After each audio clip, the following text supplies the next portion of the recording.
Abusia and the day, but say Yadom Yamenka on to an insi, meaning the war of Prophet Gideon for we as you know, fame to Jata, me, to Jetu. And they yet you come more afa apamo,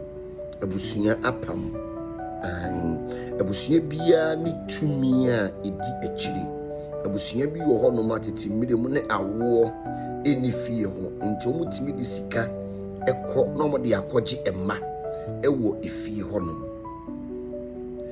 bi wo ho no mo a na sika ewo fie pa no mo de akọ no mo de akọje emma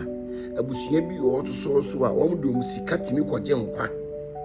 nti ye ka apamo a apamo yade a edi ni panya wonum se Abraham ne apamo de nachi Abraham na apam de na choka Genesis 15 na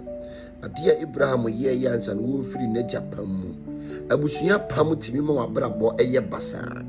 obia ne de abusua bi yo hono mo e ma ne nkwaware ye abusua bi wo hono ma wunya ware so awonwo abusua bi wo hono mo ase ye be so kawade na line ntini apam edi enipanya ntino aya na twawani ehwefie ne hwe eniyema e wo fie hwapam ewo fie ne pesunsun nipa bi na wakoda mu na onyi wumfiri apam ye mfampa ebontwam